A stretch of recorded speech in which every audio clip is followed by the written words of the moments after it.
Good afternoon. The time is 4:35 on June 10th, and I call this meeting of the Clear Creek Independent School District to order. Let the record show that a quorum of board members is present and that this meeting has been duly called, that its notice has been posted in accordance with Texas Open Meetings Act, Texas Government Code, Chapter 551. We are going to move straight to and first let me just say I don't believe we have any community input this afternoon. So we'll move to action items, number 6. And so I'll entertain a motion. Mr. President. Mr. Cottrell? I move that we approve the consent agenda as presented. Thank you, Mr. Cottrell. Any comments or questions from the board? Seeing none, all those in favor, if you'll raise your right hand. And it passes unanimous. Thank you. Next item is for information and discussion, and we're going to look at our 2023-2024 district goals update. Okay, you need to go back. Oh, I'm sorry. No, under action and approval of the capital project. Oh, I apologize. Couple of those, yeah. I apologize. I was happy to do all of those as consent. We'll follow the agenda as it is stated. I apologize. So we'll go to item B next. Okay. Thank you, Paul. I did not forget you. So we've got Alex and Cameron here today on these first two items. We have a request to approve the use of capital projects funds for facility and transportation related projects. The first one is a $209,000 request for bonds 2017 savings and interest. This is related to the Emergency Operations Center here at the Education Support Center. Over the last couple of years, we have kind of noted that the layout of that Safe Schools area is very compartmentalized and really doesn't work well for reacting in emergencies and communicating and collaborating. We also noted that our incident command area is kind of over in superintendent's conference room, which is a little far, and then the area over there is too small to really bring folks over there. So we felt like with the recent reorganization in our parent assistance center, being moved over to Learner Support Center as the behavioral support center, it really provided an opportunity for us to make the corrections that we needed to. So this is a capital request to make that happen. We need to get it completed prior to the start of school, so we brought it to the workshop. The second item is a $235,000 request, again, from Bond 17 Savings and Interest. It's related to two Type A 14-passenger buses, which, as you know, we've been working to get some options for that don't require a CDL to drive a bus, and so this will also support the Behavioral Support Center. So it's a total of $235,000 for that. And so we are recommending the approval of the use of capital projects funds of $444,000 for facility and transportation related projects. Thank you. Any questions or comments from the board? I'll entertain a motion if there are none. Mr. President, Ms. Checa? I move to approve the recommendation of superintendent to approve the use of capital project funds of $444,000 for facility and transportation related projects. Thank you, Ms. Checa. Any other questions or comments? Seeing none, all those in favor, if you raise your right hand. And it passes unanimous. Thank you. Item C. Okay, the next two items are related to that capital request. The first is an ILA buy board contract to purchase those two school buses, totaling $234,986, which does include a $6,000 contingency for upfit. And it's through Rush Truck Center, so we are requesting that contract approval. Okay. Thank you, Mr. Miller. Any comments or questions from the board? Seeing none, I'll entertain a motion. Mr. President, Mr. Cottrell? I move that we approve the superintendent's recommendation to approve an ILA buy board contract in the amount of $234,986 to Rush Truck Center for the purchase of new school buses. Thank you, Mr. Cottrell. Any other comments or questions from the board? Seeing none, all those in favor, raise your right hand. And it passes unanimous. Thank you. And then item E. The next item is an ILA Choice Partners contract for the Safe Schools renovation project. This is the creation of the EOC utilizing one of our job order contractor, Generosity Services, Inc. The total contract value of $150,000, which includes a $25,000 contingency for unanticipated costs. So we are requesting that the board approve that contract in the amount of $150,000. Thank you, Mr. Miller. Any questions or comments from the board? I did have a quick question on this one. So I know we have our plan to spend down our excess reserves in child nutrition services. So what is the logic behind using bond funds for this instead of child nutrition? So this is related to the EOC, Emergency Operations Center here at Education Support Center. It's unrelated to the child nutrition. I think that's the next one. Yeah, sorry, that's the next one. You got ahead of me. Yeah. Yeah. Any other questions or comments? I'll entertain a motion. Mr. President, Mr. Cottrell? I move that we approve the superintendent's recommendation to approve an ILA Choice Partners contract in the amount of $150,000 to Generosity Services, Inc. for the Safe Schools renovation project. Thank you, Mr. Cottrell. Any other comments or questions from the board? Seeing none, all those in favor, raise your right hand. It passes unanimous. Thank you. And the item I think that Mr. Bowen was asking about. This Okay, I'm gonna jump on this, and Fred's here. He's gonna be here for answering questions. I hope I don't leave anything out. So this next item is for the board to consider approval to reallocate 2023 bond funds from kitchen equipment to the child nutrition training room addition at the Central Support Facility. This is one you were referring to. So a little bit of background. So originally we had worked towards getting this funded out of the child nutrition excess fund balance. However, once we had already completed the design, they required that we get an actual number rather than an estimate. So we had to go through the design phase and the bidding phase to get them an actual number. Once we did that, we submitted the formal request, and they came back and denied the request to utilize excess fund balance to do the work.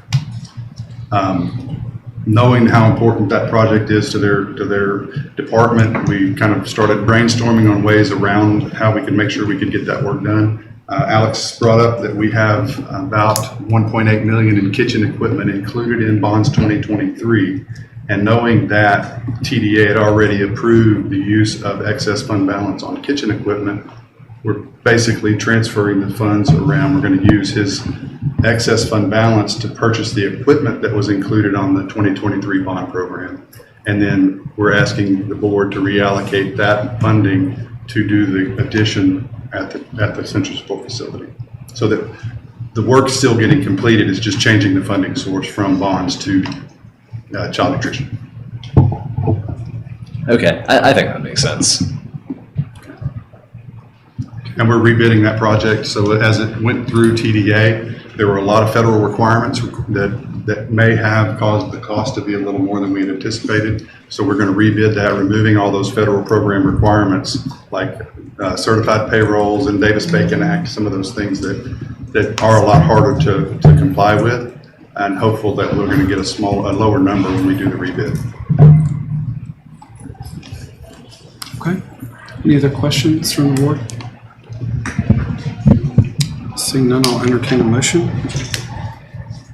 All right, Mr. President, I move that we accept the recommendation to approve the reallocation of 2023 bond funds from kitchen equipment to the Child Nutrition Training Room addition at the Central Support Facility. Thank you, Mr. Bowen. Any other comments or questions from the board? Seeing none, all those in favor, for raise your right hand. And it passes unanimous. Thank you. Now we will move to item 7, district goals update. Absolutely, thank you so much. So what we like to do is just give an overview of our goals, and everybody here is going to have a part in that. So we will just kind of let the experts in the room share a little bit about that. So just in getting started, we do have, and I believe you do have the presentation that we will put online. Thank you. So in looking at our district priority areas, we had 5 areas: academic achievement, physical and emotional safety, financial stability, culture of belonging, and then our Vision 2030 update. So we will move right into that. Our academic achievement goal is, that's such a high priority, obviously, for us here, and we will start with that. And as we look at 85 or higher by 2025, we still do not have our 22-23 accountability rating due to the changing in the system and then the subsequent litigation, and that still hasn't been released. I can tell you that and I'm going to, with Dr. Henley here, I'm going to guesstimate that we were at a low B at that point with all the new changes, and that looks like that's kind of where we've been. So at that low B, but we never got an accountability rating. So that's why the 85, as we move towards this coming year, we've done some things this year that will impact that score next year, but that's a focus for us. And we are going to split that up. We've got some early literacy numbers that we'd like to share with you, as well as some CCMR. And we also are high priority learning standards. So all 3 of those will give you a background. We do not have our final STAR accountability. We've got a little bit more with EOC, but we don't have everything finalized. So we will get that to you by August. And I think that's our A through F accountability rating will be out August, September. We feel pretty confident. But this is looking, our goal was already set for 2025 because we knew the changes that were happening. So I'm going to go ahead and turn it over. We're going to start with early literacy and some exciting news to share in that front. Absolutely. Thank you for letting us share our progress with our youngest learners. In our chart, you can see we'll definitely have, it's hard to even imagine that we have our kindergarten class represented as a class of 2036, and we just finished graduation just a week or so ago. But when we look at our Amplify Composite Score, this is our early assessments for early literacy skills and reading proficiency. It's a composite score of accumulation of tests that we we provide, and you can see if you look across the chart, our first graders in our 2035 cohort at the end of 22-23 school year, we were at a 78%. And then we test again in the fall and the spring, and then we had a goal that we had set for ourselves for the end of the year for 80%. This is the same cohort of kids, so doesn't count the move-in, move-outs. This is same group across the time. And we were thrilled to see that our kids are progressing beyond that goal. This is an important goal for not only for this stage, but for future stages as we progress with these students up towards second and then third grade. That just means that we are tightening that gap when you have the same cohort group and you're already seeing gains as they get tighter and tighter to that goal and they're making that progress. It's a challenge to continue to close that gap. So we're excited about their progress. You also see our second graders there that finished last year at 71.9%. And our goal for them was 75, and they met that this spring at 75%. And then our youngest, our current kindergartners. Now we did not do the full assessment on them in pre-K. So these are just the kids that came in the fall. We had a fall window. They started at 57%, and by spring, we're thrilled to share that they're already showing gains to 82%. We attribute a lot of this to a new tool and curriculum and professional learning and a lot of strong coaching and leadership in our classrooms and a phenomenal teaching from our teachers in the classroom that are working on those phonics skills. You may have heard of Reading Horizons. It's a tool that we've been using that it's our first year of using that this year. It's a comprehensive support, and so we attribute a lot of that work and that tool use to the increased improvement, and we're excited to see what this will do to build into closing those gaps coming into third grade. That's what we're focused on. So starting off with good news from the very youngest learners that we have. So. All right, the next is student growth, our high priority learning standards. As you recall, this was our implementation year. And as a reminder, our professional learning communities, our PLCs, they select learning standards that are most critical for their course and content areas. So depending on that, what the district did is they took these high priority learning standards, and those are those Texas essential knowledge and skills that we feel teachers and content coordinators determined to be the most critical for student success in their coursework. So core content had 3 high priority learning standards that were tracked throughout the year, and that's what you're looking at. Teachers and the PLCs focused on these standards as a way to track progress across the district. So it kind of gave us we're all looking at the same thing, and this provided excellent information to our teachers, our PLCs, to focus on the most critical TEKs per content and course area. So I'm going to kind of go back to elementary and have Holly talk about elementary, and then Franklin will talk about secondary. Certainly, right off the bat, you'll see on the reading language arts side that we were just mentioning there, if you go across the line to quarter 2, 73% of our students were showing growth from the quarter 1 assessment. And then we continue on to quarter 3 is a 68, and then you see it in NA. We took the 3 in reading language arts. As you can imagine, they're very much process skills and standards that very much weave and spiral throughout the curriculum. They tested all the 3 standards 3 times before we got to that quarter 4. So that's, although they were tested multiple times, it just doesn't show up on that last quarter column. And then you certainly see the same with math when we show 61% gain, and then 62 of students making progress, and then in 5th grade science, 92 to 59.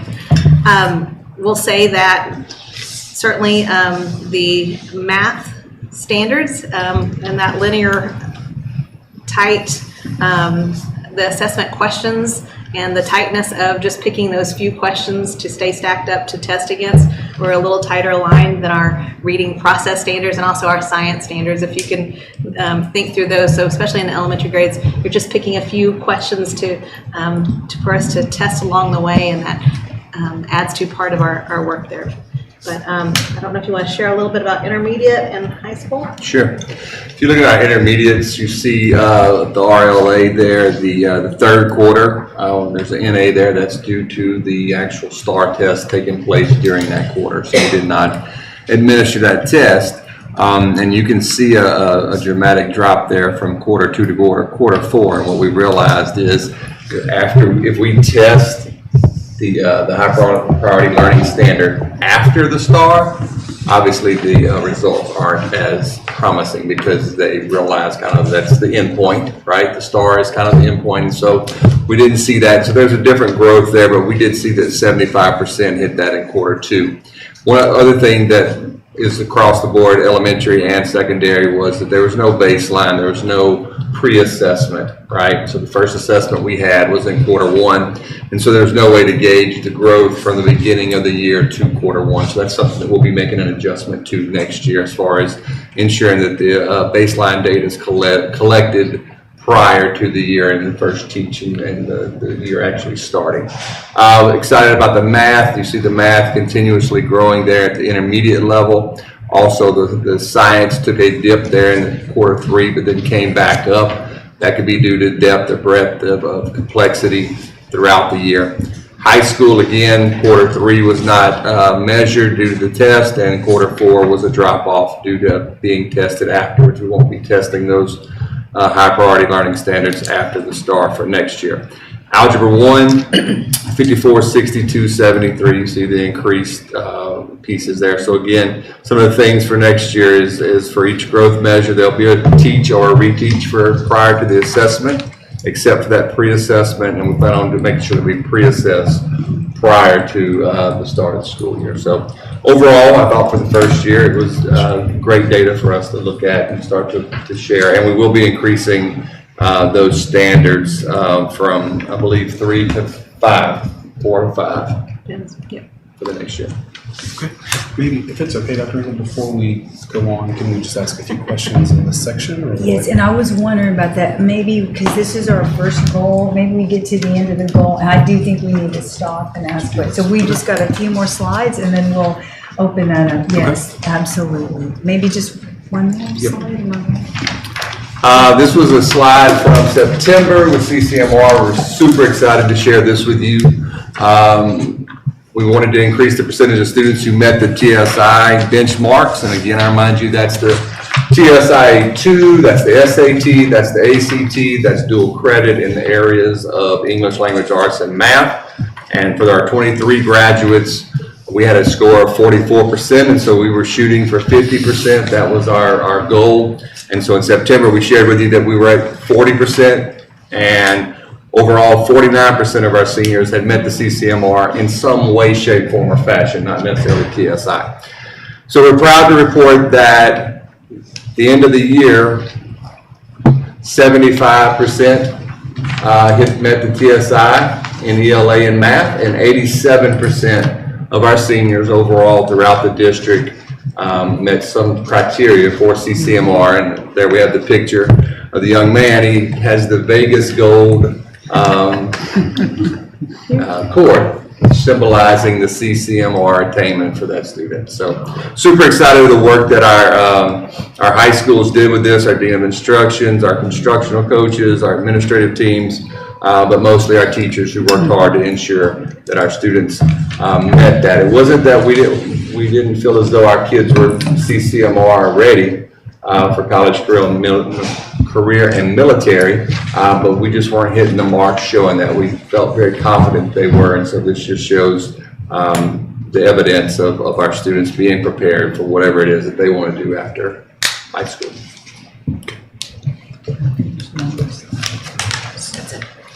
Oh, is the attendance on the next one? I think there's one more in this section. And then Another great one to end on. As you know, and as we were here last year, we talked about this goal for increasing student attendance. We have committed to a district-wide all-hands effort to increase student attendance, which also leads to student achievement. And so I am grateful for a team from our attendance officers, technology, our print shop, our assessment department, our campuses, social workers, counselors, data specialists, teachers. Everyone's had a hand in this, and we're thrilled that our attendance average has increased from 93.8 to 94.6, which that I keep joking that we're rounding up, but Mr. Moses is assuring me that we're not rounding up on this. To meet that 95% was our goal. We did have 16 straight weeks above 95. We did implement a tiered system that was implemented this year and across all levels, in which we identified, communicated, created action plans around students in order to increase their attendance. And I'm thrilled to see that our attendance, not only did it increase, but it also, the types of attendance patterns that we're seeing, the bell has moved into where there are less absences per student overall. And we're really grateful for the way this has been communicated, embraced, and led by our teachers that make the greatest connection is engaging instruction in the classroom, and have owned that as well. So just shy of our 95%. And yes, we'll leave it at that. A little before graduation, we were a little closer, but we'll stop there. Stop there. And you'll see the goal again next year. We'll see the goal again next year. You'll see the goal. We can do this. Okay, awesome. Thank you. Any questions from the board on this section? Yeah, so I wanted to kind of ask and make sure on the high priority learning standards,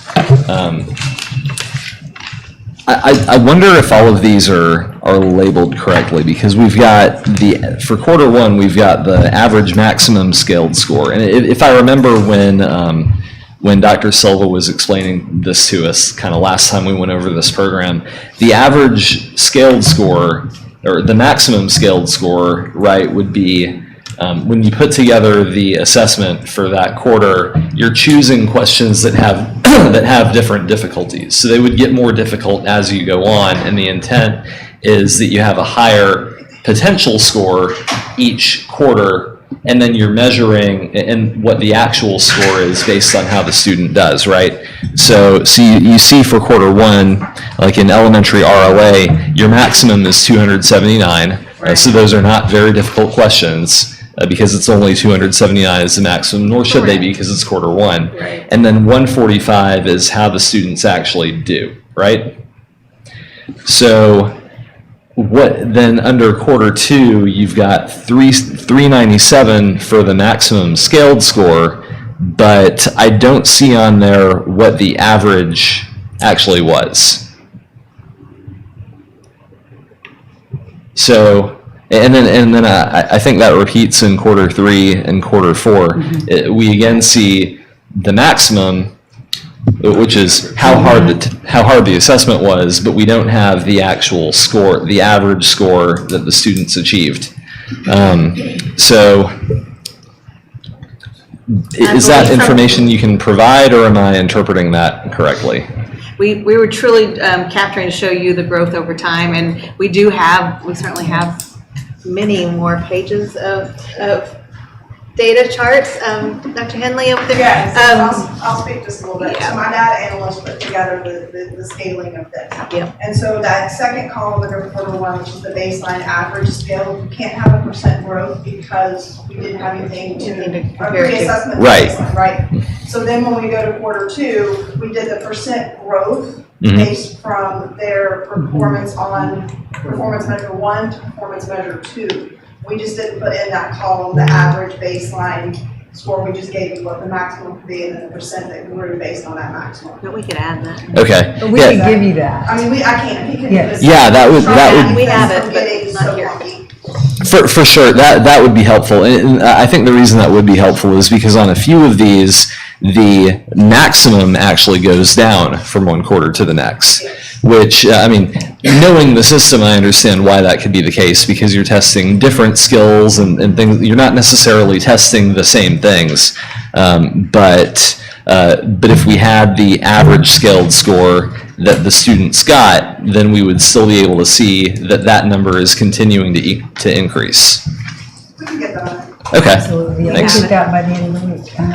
Yeah, it almost seems like for every quarter you want maximum and actuals, and then for quarter one you wouldn't have a percentage, but for quarter two you would have maximum actuals growth percent, maximum actuals growth percent for quarter three, maximum actuals and growth percent for quarter four. Yes. So- Yes, I just read it. We have. Okay. And then I also wanted to ask on college and career military readiness. I mean, going from 44% to 75%. I mean, is that really a matter of us educating students differently, or is it just a matter of capturing what we've already been, mostly capturing what we've already been doing, making sure kids take tests, get certifications, and things like that? I mean, what would you attribute that to? Well, I mean, the 44 to 75 is a huge growth measure there. And again, it goes back to those benchmarks in English language arts and in math. And there's multiple ways in which that takes place, whether that's SAT, ACT, TSI-2. Texas College Bridge was a huge piece of preparing our students for both SAT and TSI-2. And through that Texas College Bridge, a lot of those were gained through that program that we utilized. But in turn, the hope is that program will then in turn prepare them to take that SAT, to take that ACT, and to take that TSI, whether it's here with us or whether it's whenever they go to college or university. So that was a big portion of the growth that we saw, was just implementing that and ensuring that our students are equipped with the resources necessary to be successful on those entrance exams. And then I know there's also I may not understand this completely correctly, but there's a per student as they graduate, there's essentially a bonus that we get from the state, right? For each student who graduates with CCMR characteristics. Is this going to affect that as well? I think the criteria is a little bit different to meet that, to get the outcomes bonus. The outcome bonus comes from the SAT, the ACT specifically. I do not believe it involves the TSI-2, if I'm not mistaken, or dual credit. I think it's just those two pieces, and the student also. Which one? It does involve TSI-2, but not dual credit. Not dual credit. I knew there was one that it didn't. So SAT, ACT, TSI-2, and they also have to be enrolled the following year in a post-secondary institution. That's how you get the outcome. And the outcome bonus is based on our eco disadvantage, our special ed, as well as overall. And there's a threshold that you have to cross in order to get the extra bonus for it. Okay, so are we achieving that right now? I mean, are we meeting that threshold? We meet the threshold, but the further we can exceed the threshold, the more funds that I think it's a $2,000 bonus, a $3,000 bonus, and a $5,000 bonus. Per student? Per student. Depending on what category, if they're under the all-student category, or their eco disadvantage category, or their special ed category. Okay. Thanks. Thank you, Mr. Bond. Any other questions from the board? Yeah, Mr. McKay? the high priority learning standards, it's TEKS based. So Yes. is it also going to be then reflect in the STAR scores? Are we trying to, is that what we're trying to do here? That is our, That's our hope. that's our goal. That was our goal. So when we get the two, if we could marry them together, we would see hopefully the results we're looking for. Yes. And go back and look at that too, and if that's not aligned, then we go back and look for that alignment, absolutely. With this baseline, that'll give us a good starting point. And it's the first year we've done it, so. Right, absolutely, yes. Any other comments, questions? I did have just a question overall. I know each year when we look at kind of how we're performing to these measures. There's always a discussion around trends and trying to see how we're progressing over time. If there are places where we see incremental improvement, if there are places where we dip. Just overall, I think maybe after today's meeting, if we could have some information overlaid that would give us context. In the past, we've talked about a 3-year at least, or 5-year. I know it's hard because not all of the things that we're measuring translate from year to year, but where there's the ability to do that, I think it just provides us some additional context for the things that we're doing that show achievement or approaching goals, but then also getting a sense of how different is that from 3 years ago or 5 years ago. Lots of discussion around impact from the pandemic, impact around student performance and how they're doing. And so have we closed those gaps, and is it something we can talk about? And we can get that. I think like with the early literacy, we're just starting to gather this, but that cohort piece is very critical, being able to look from last year to this year. So yes, we will give kind of as we can, a comparison of multi-year comparison. Absolutely. Okay. So then we'll move on. Physical and emotional safety. Dr. Stallings and Mr. Miller will lead us through a few of those slides, and then if you have any questions. All right, so our goal was the physical and emotional safety of students and staff will continue to be improved. And the slide that you're looking at now, school counselor visits. Back in November, we reported where we were in terms of secondary and elementary office visits, and then the average number of visits, and the average number goal was 3. And as you can see, both secondary and elementary met those goals, with a reporting of 100% of our secondary students had office visits with an average of 5 visits for a mental health check-in. Our elementary students, 98%, but an average visit 7.2. So exceeded those goals, and I think we have another slide that we're going to focus. Well, before we go to this slide, we wanted to also mention about the supports for employees. We have what we call employee assistance program, which is through our benefits package, available for all district staff. And so in addition to school counselors being able to support not only students but also staff, we have that EAP also available for our employee well-being, mental health and well-being. And so just a couple of numbers, in 2022-23, we had 833 contacts from employees to EAP, and we had an increase of 103 for 23-24 for 936 contacts. So that means that our employees and our benefits eligible family members also have access to it, and so they are fully utilizing that program as well to support their well-being. So we're exceptionally proud of to have that program available, and certainly excited that they're using it for their own well-being. Dr. Branch, do you mind if I just interrupt and ask, when someone calls, what are the benefits for the EAP to the employees? So benefits, in addition to counseling services and support, there's also financial service and support. There's also a legal component as well if they need counsel there. So they are provided those supports and services at any time. And that's available for all employees. They don't have to buy into that program. All right, this section, K-12 structured behavior support.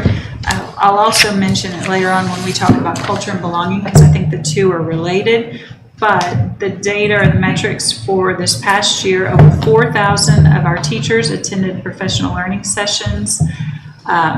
We provided Tier 1 essential classroom structures. In addition, we have an excellent plan moving forward to support behavior on our buses. That will begin in August of 24. I want to give Ms. Hughes credit for convening a team to kind of look at that and work with transportation. Additionally, next year we're going to have professional learning that is provided by our instructional coaches to equip our new teachers on the coaching cycles for classroom structures to get them set up from the get-go. Also, we had on-demand coaching for our teachers this year. And then in August 24, as we've shared with you before, we will be opening our Special Education Behavior Support Center. Next slide, Paul. So our next goal was to expand mental health training to include auxiliary staff members that have regular interaction with students, thinking of bus drivers and kitchen workers and those kinds of folks. We're about halfway there. That goal will continue through the end of the summer, and we will make sure 100% are complete by the start of school for that training. Next, we had some safety updates. One of the things we'd identified. Well, stop. Do you have any questions regarding? Just 1 second. Sure. Any questions from the board? I'll just, not necessarily a question, but to go back to that, the EAP, the Employee Mental Health and Support, I'm glad to see that slide there. I hope that all of our 5,000 employees know it's there. It's not something you hear about very often, and especially right now with as competitive as it is with getting quality staff, getting staff as a whole. A lot's being discussed about the pay, and as we look at budgets and things like that, but this is something that we offer our employees, and just something else to let them know that we hear you, we support you, and how else can we provide that service? It's not always the dollars, but also the resources. So it's a good metric to keep out there and keep our pulse on how the families are doing. So, thank you. I have one question. On the check-ins with the counselor visits, is that individual, like students are being called into the office and speak to the counselor one-on-one, or is the counselor going in with like a group training, or like what does that look like? I think it's different, elementary and secondary. Do you want to speak to elementary? Elementary most oftentimes are classroom visits. We have groups and individual sessions as well, but most oftentimes it is a counseling lesson in every classroom. Okay. And then secondary, I think Secondary they is call them in and Secondary is more of an individual one-on-one. looking at 4-year plans and things. Any other questions? I guess we do have one more under physical, and emotional safety updates, Mr. Miller. Okay. Under that safety updates, we had increasing communication and collaboration with city officials and local first responders. We have found that's been very beneficial. We started with our League City meetings that we were having many years ago, and those have been so great to make sure we could collaborate and communicate and make sure we were all aware of each other's issues. We've expanded that to other cities. So this year we had 4 of those quarterly meetings with the city of Friendswood. We had our 4 with League City. We had 2 with Seabrook, but the other 2 were replaced with the exercise planning meetings for the active shooter exercise we have later this summer. And then we had 3 with the city of Webster. And those have been very, very good meetings that have resulted in some significant collaboration. We had on here the BAHEP Public Safety Committee. Brian Palazzi had been going to those meetings, and as of now, I'm part of that committee as well. So the next meetings, I'll be going to those. Another really great chance to connect with all of our law enforcement staff around the county. We also had active shooter training in December of 2023, and we have one actually scheduled to start tomorrow. That's the alert training that our officers and a lot of the local law enforcement participate in, and it's being held over at League City Elementary. The next item was complete interactive electronic mapping system and door and window numbering for all schools. This interactive mapping project is complete. We're finalizing some of the data that goes into the law enforcement database. So each individual city and law enforcement agency will actually have those maps in their AutoCAD system. So we're finalizing the maps in terms of making sure that they have all the required data, but they have been submitted. We're actually going to utilize that in our July Seabrook exercise to make sure that they work, and any issues we identify with those maps we can solve and correct. The door and window numbering project is complete as well, and those door and window numbers are part of the interactive mapping system. So it's going to be really a great system. The last item was successful campus safety audits. We have completed 25 elementary school audits.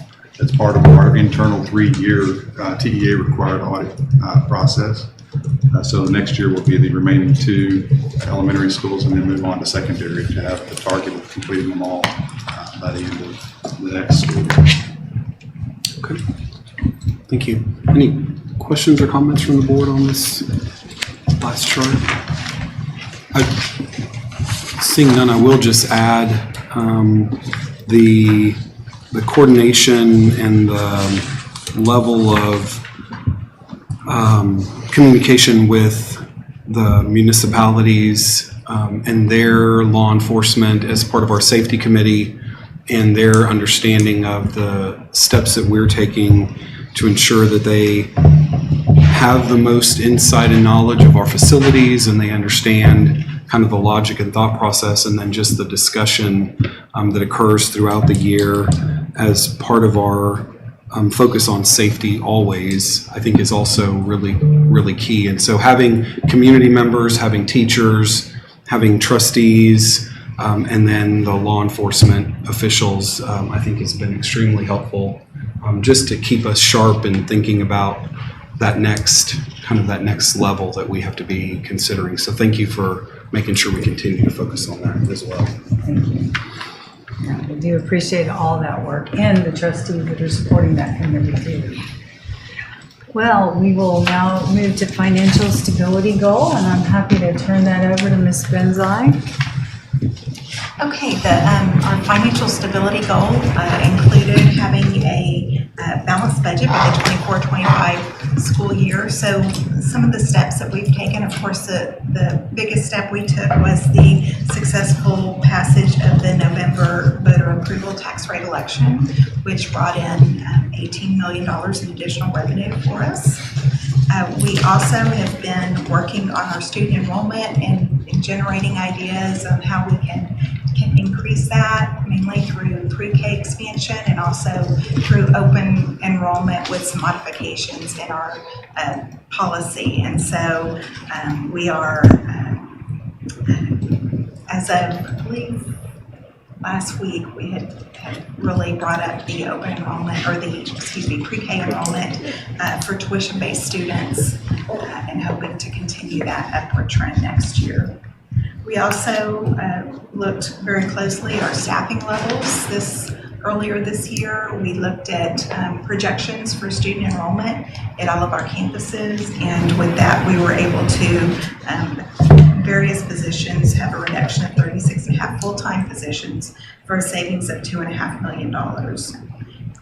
We have in progress several innovative cost savings and revenue enhancements. So some examples of things that we may do there is looking at alternative funding sources that we have available to us and utilizing other funds to cover some of our costs that are in the general fund.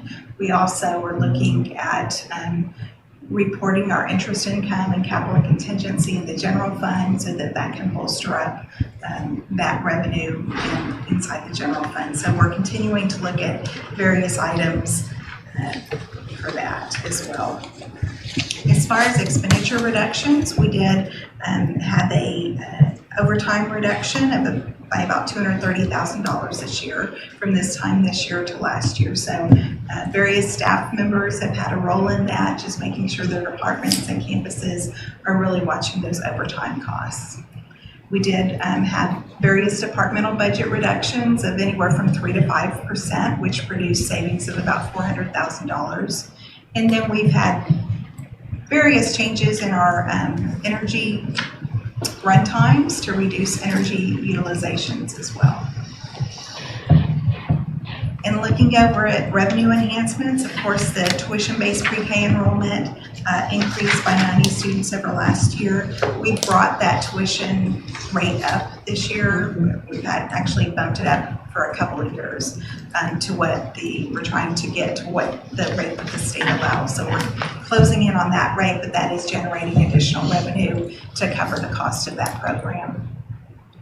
We were able to revise some funding sources for federally funded positions. Anytime we fund any staffing out of federal funds, our TRS retirement expenses are increased because those funds have cover that cost rather than the state covering that cost. So anytime we can swap things around, maybe move staffing over to general fund, but move another non-payroll expense to a federal fund, it saves us money. So this year we were able to do that and save about $180,000. We also implemented a new funding model for the Galveston-Brazoria Co-op for the deaf and hard of hearing to hopefully reduce the expense of that by about $300,000 annually. So that's something that not only will benefit Clear Creek ISD, but the other districts that are involved in the co-op as well. And then, of course, we are pursuing a taxable value audit with the comptroller for tax year 2022 that we are hoping will generate about $4 million in additional revenue and one-time funding next year. And also working with TEA to try to get recognition of our local optional homestead exemption and the computation of our state funding, which could bring in a one-time funding of $4 million. Okay. Any questions or comments from the board? I guess on this one, just when we interpret this goal and the wording of it makes it a little bit ambiguous.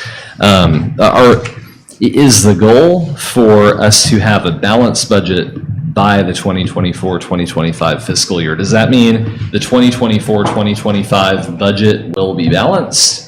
Or does that mean we had a balanced budget last year, so we achieved the goal? I guess just when we're thinking about evaluation of this, maybe we should have disambiguated that when we got going. But I don't know. How do you think about that? I think one of the problems with this goal was that when it was set, we were still thinking that there would be possible funding from the state, and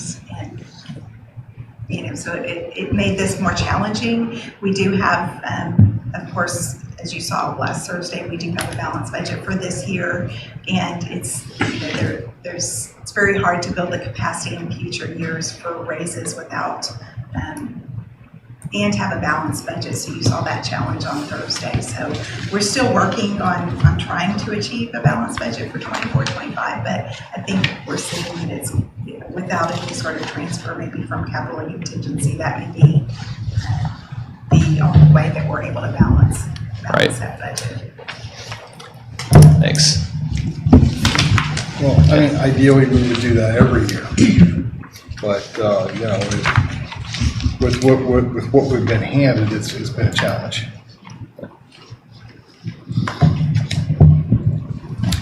Thank you, Source. Did you have any other comments or questions? Any other comments from the board?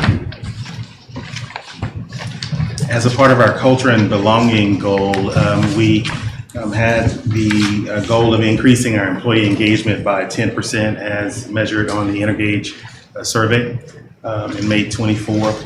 And we didn't quite have a 10% increase, but we did have a 4% increase from 56% last year to 60% this year engagement there, which is the highest percentage of engagement that we've ever had from that particular survey. So we will continue to work there to continue to ensure that our employees are engaged in multiple ways. On the next slide, we have the increase of average daily attendance for our employees, our teachers. And looking at discretionary absences, last year, 94.1%, and an increase of 1.4% for 95.5%. Of course, we know the importance of our teachers being in the classroom. So not only is this something that impacts finances because we have fewer subs, but because we have fewer subs, we have more learning happening in the classroom. So that is something that we're really proud of our employees for responding not only to the student push for attendance, but for their own. All right, the next one is increased teacher satisfaction through school-wide discipline supports. And our survey response showed 89% of our staff indicated they enjoy coming to school. 94% of our employees surveyed responded that CCISD is a safe place to work and learn. This next data point is the one I made reference to earlier today, our professional learning on student behaviors. And then our actual behavior support team provided Tier 3 classroom support for 35 gen ed teachers. And if you remember our talking about Tier 1, Tier 2, Tier 3, our Tier 3 are the most challenging behaviors, so they provided some really structured support. And then one of our proud moments is our Empowered to Thrive Saturday, which the Bay Area Alliance helped support. It provided behavior support for more than 200 teachers, and that quote, those quotes at the bottom are from participants from that Empowered to Thrive event. So those are all efforts to increase teacher satisfaction. Thank you. Any comments or questions from the board on this section? Okay, thank you. And I was gonna make one, going back up to the workplace, something that I think, and I wanted to make just a change in that too, only because, so I think, and I need the mathematicians here, so we had said this was it, but really, our score last year, this was a big deal, our score was 56%, we wanted to go up 10 points from 56, which had been a 5.6 increase, and we had a 4-point increase. So not quite 10%, but it was over. You know, the increase was marked. So anyway, that was a plus. If you want to get into the semantics, yes, and maybe we'll share the full results once we get the analysis. But we did see large gains in the areas that we were most concerned about. Some of it was out of our control. We were talking about the other day about pay and benefits. Some of that's just you're limited in what you can and can't do. But there was some really strong feedback, and we had 7,000 comments from employees. So we're going to go through those and see what we can see what trends that might exist there that we can work on as well. You might need some Qualtrics help on that. Yes. Try to get some trend data on that maybe. So anyway, but yeah, okay. And then finally, Vision 2030 goal, I will just briefly, these three. One was 6th grade launch course development for 24-25. All our 6th graders are enrolled, and we are very excited about the executive functioning skills that they will learn, along with a lot of career exploration, and that has rolled into next year's goal too. It fits our career exploration.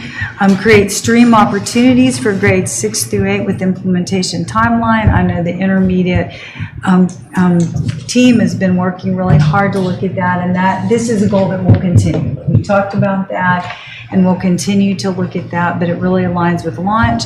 And then scaling the 7 habits to all elementary schools for the 24-25 school year. And we are, by the plan for next year is? We have it embedded into our morning meetings, that we have a standard presentation across the district for every day of the week for next year. And it's core values and our habits are combined. And then, of course, the 6th graders will get that, and we've done all of our leadership team on the 7 habits, and we'll continue to focus on that as we move into next year, those executive functioning skills. So that concludes the summary of the goals. Thank you, Dr. Hill. Yeah, no, I had a question on that last one. So where is the overlap between 7 habits in elementary schools and Leader in Me? I mean, are we assuming that every school that has Leader in Me is already kind of getting the 7 habits through that? Yes, and I think I can say that is absolutely, that's been embedded in the school and the entire culture, but not every school is a Leader in Me school. How many schools do we have left that are not Leader in Me schools? We're bringing 3 more on. We're bringing 3 more in. So, yes, that is such a great, easy question. Out of elementary, that will bring us to 13. So we have a few more to go. But we're also including, we have some secondary, Clearview, Space Center, Clear Lake Intermediate involved with it as well. I'm actually surprised it's only 13. I thought it was more. But okay, so that's about half. About half. That's about half. By the end of next year, I mean, that those 3 come on, so that's about half. But then as we continue to just, disseminate that information through 6th grade launch and all the other courses. Okay, thanks. Morning meetings. Thank you. Any other questions or comments from the board? I would just like to say thank you to everybody for the update and for focusing on these things. As I think about responses that we might see in surveys from employees, the focus on having a culture of belonging, thinking about the safety of our schools and our facilities, both for our students and staff as well as families when they're on campus.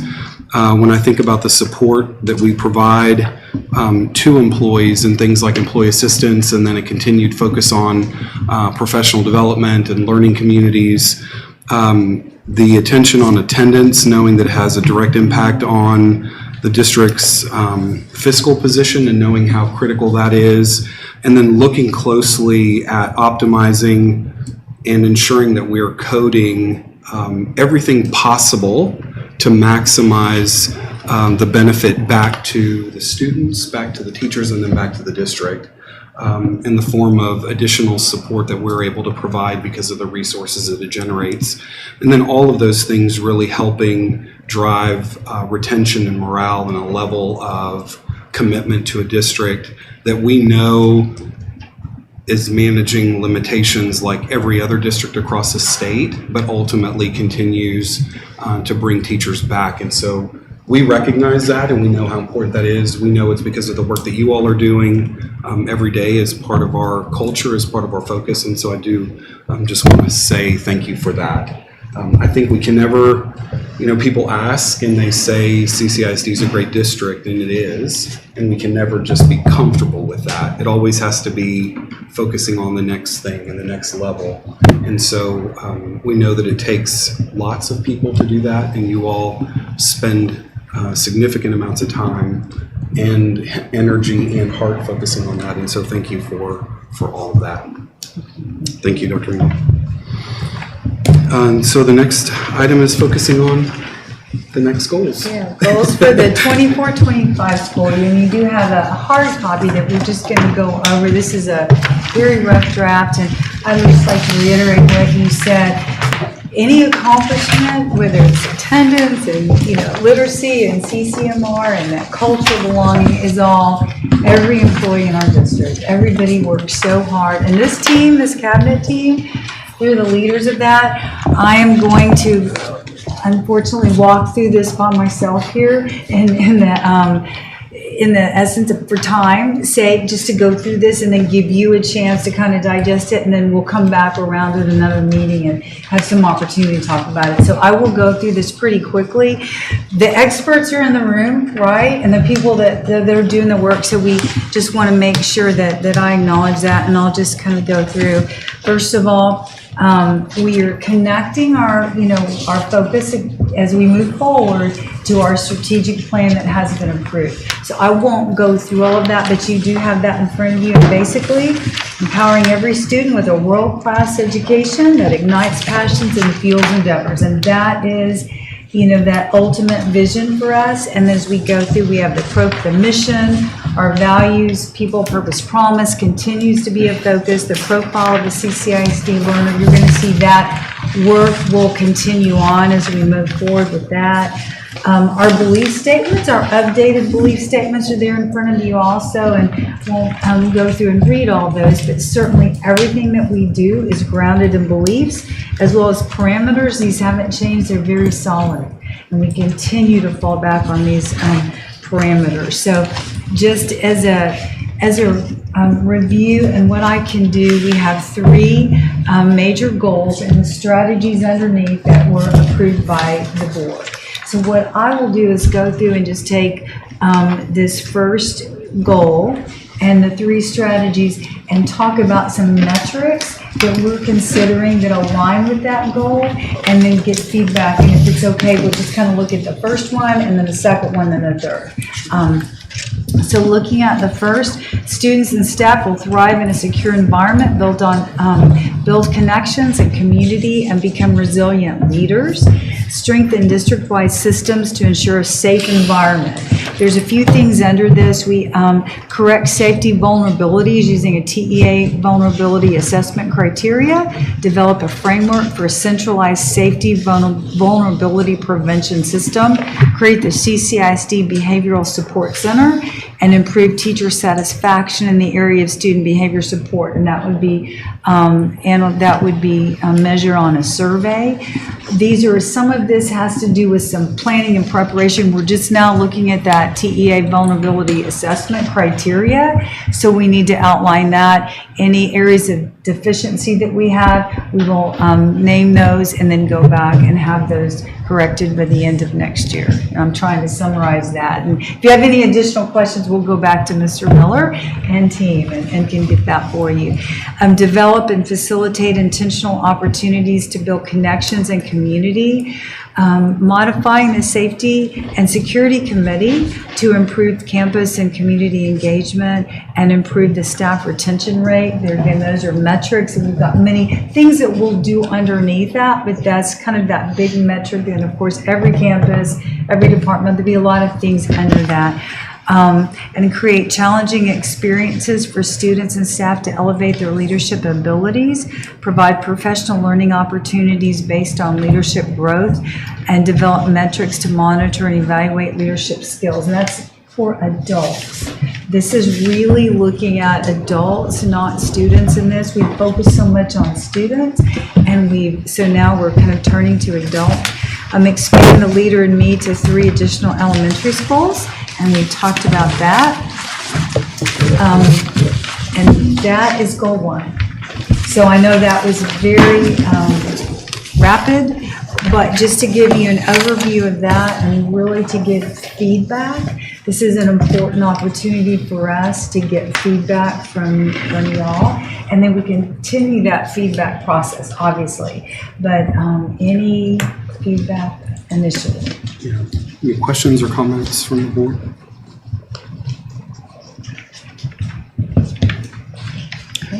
I will say, I think, Dr. Engel, it'll be helpful maybe to have some of the comments that you're making that we'd be able to see, just to actually review the text of it to see how they tie back.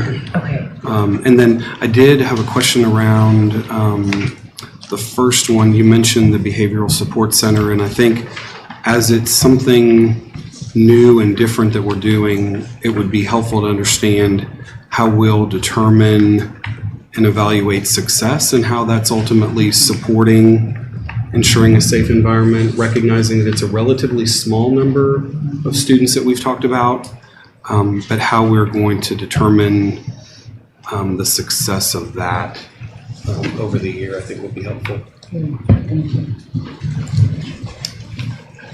This is the goal that's better. What's it? You have this? Oh, sorry, I'm probably looking. Oh, I was writing my own. I know. This is the goal that's another thing. I saw you trying to keep up. Thank you. I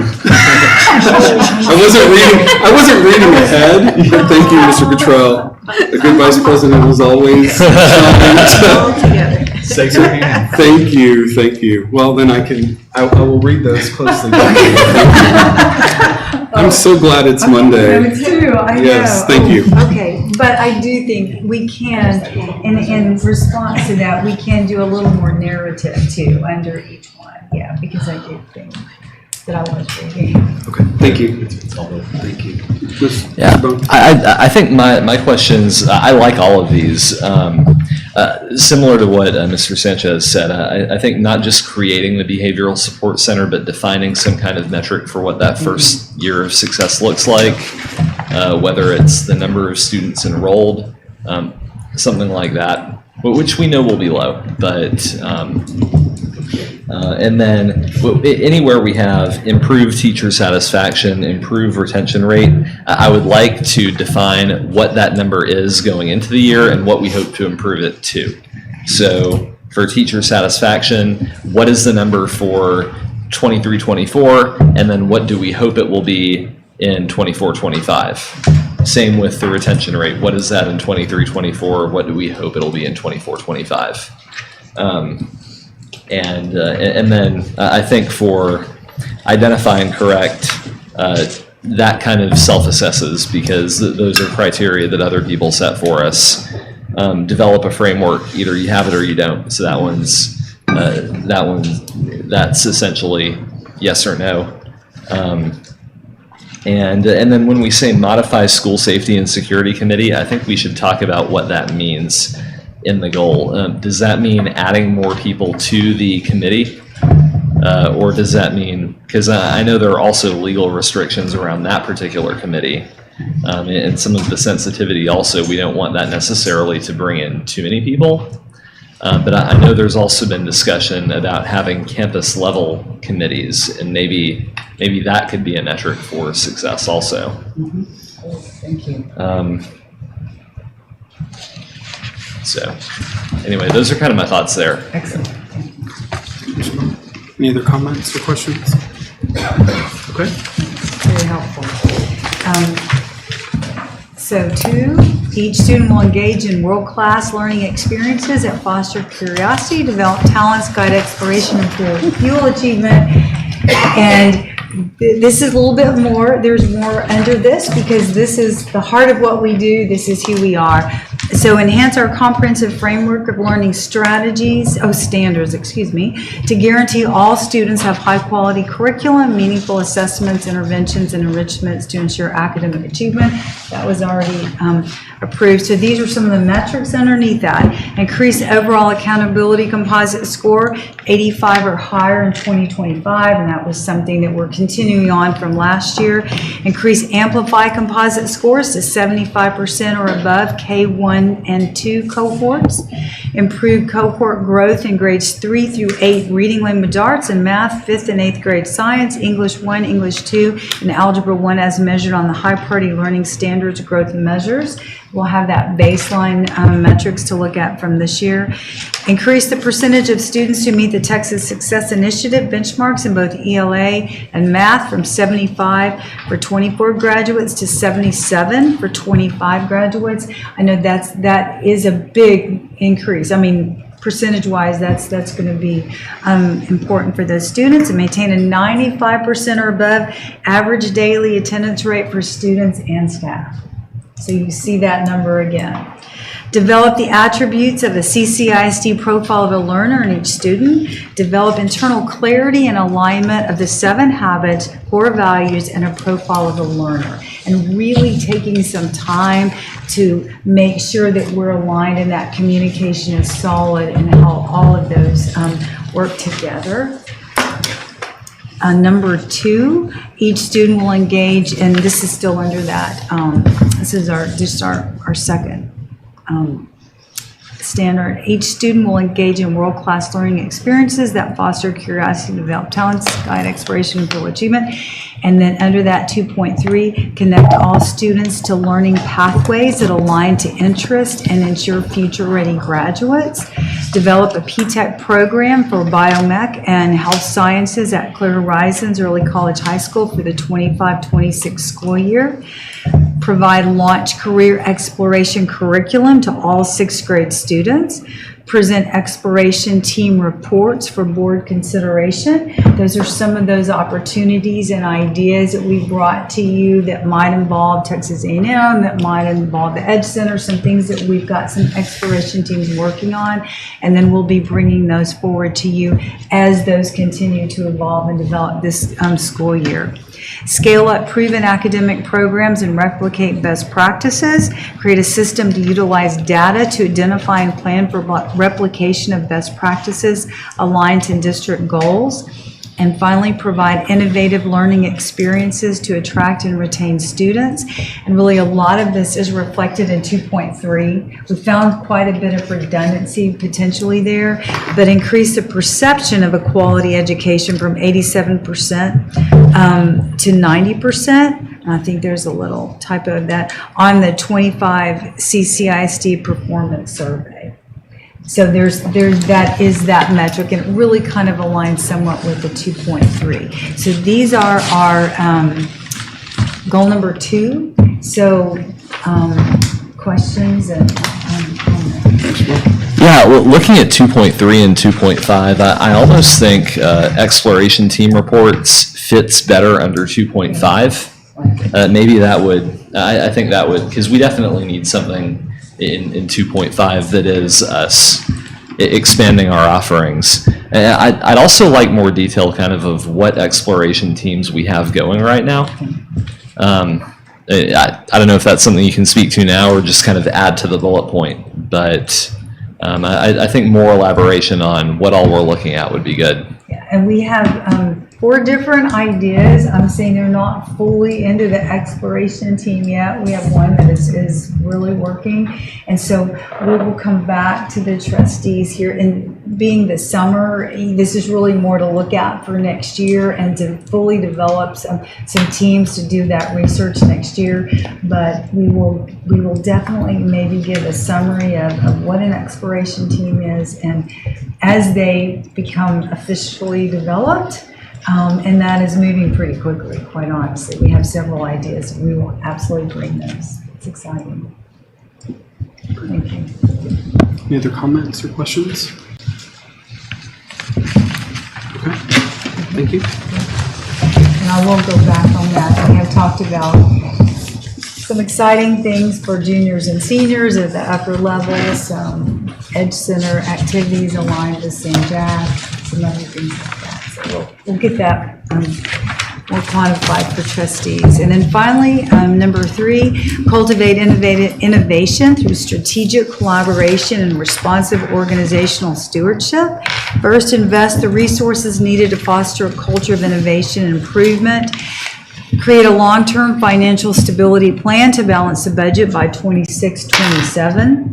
Increase student enrollment from 300 in the 24-25 to 400 in 25-26 through tuition-based pre-K, limited open enrollment, and competitive marketing.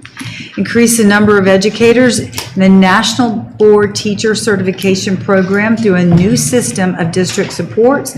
The National Board Teacher Certification is a means to achieve the teacher incentive allotment for all of our educators.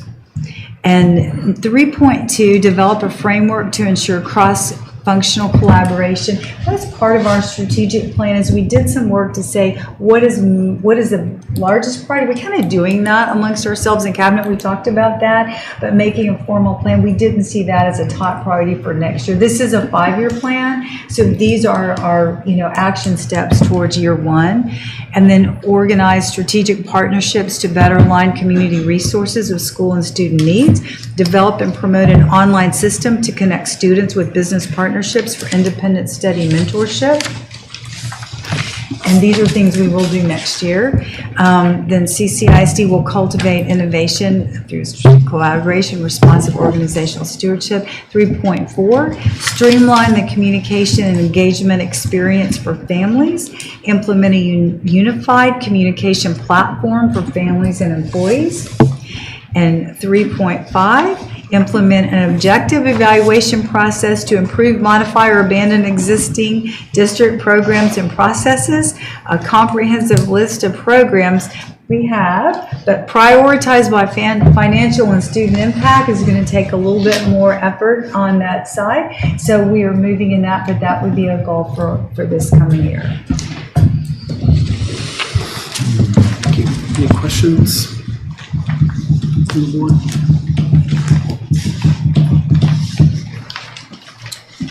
Yeah, I really like the online system for the independent student mentorship. And when we design that, I mean, I would hope that we could kind of go into that with the mentality that that's something we can add more onto later. I mean, that's a good way to start the business partnership. But then if we wanted to add partnerships for sponsorships, for even perhaps students looking for jobs after high school, things like that. I mean, that kind of thing I think is something that you could bolt onto when we have additional needs. So, Thank you. Any other comments or questions? I do wonder, I think going back to Mr. Bones' question about the update that we received and thinking about from a budget standpoint, the long-range financial stability, it either feels like it needs an asterisk or it should be, I'm not sure what that really looks like. Yeah, and I think that the good thing about bringing it out through 2027 is that incorporates next year and then the 2 years of the new biennium. So hopefully, we'll have more clarity April, May next year so that we can see the picture a little better for the next 2 years at that point. Okay. No other questions? I think that's it. Did you have? Yeah, we would just ask that we will obviously have this electronically in the portal. Have you put that electronically? So please go back and we have taken notes on all of your comments. If you have anything else, just send them to me and we will absolutely go back and, have more time to look at it and process it. But we wanted to give you a first look and get some first comments here. So thank you very much for that. Thank you, Dr. Engel. So we will now move to closed session. So we'll move to closed session at 5:53.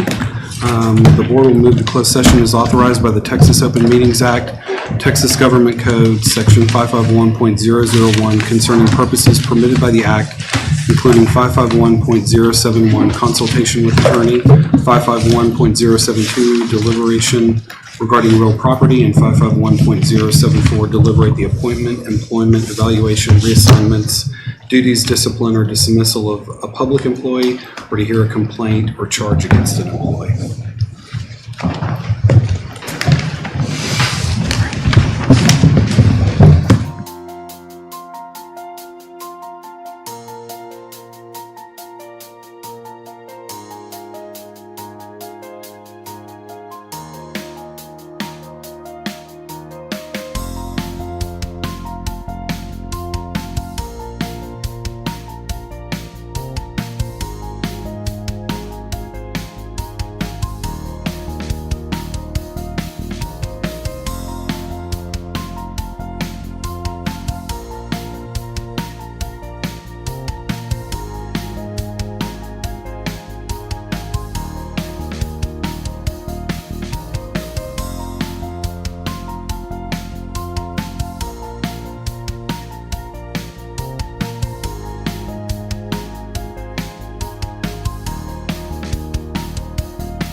And I'll entertain a motion for action on the closed session. Mr. President, Mr. Larson? I recommend that we follow the superintendent's recommendation to elevate Stephanie Williams to associate principal. Thank you, Mr. Larson. Any questions or comments from the board? Seeing none, I'll take a vote. All those in favor, if you raise your right hand. It passes unanimous. Dr. Engel? Thank you. Yes, we're very excited. Ms. Williams will come over from Clear Lake High School, where she has been an assistant principal for 6 years. And prior to that, she's also been a summer school principal for a couple of years. And she's been a Spanish teacher at both Clear Lake High School and Clear Falls High School, lead mentor. She has a lot of vast experience that she can bring with her to Clear Brook. Thank you. Thank you, Dr. Engel. Thanks to the board, and we will adjourn at 6:29. Thank you.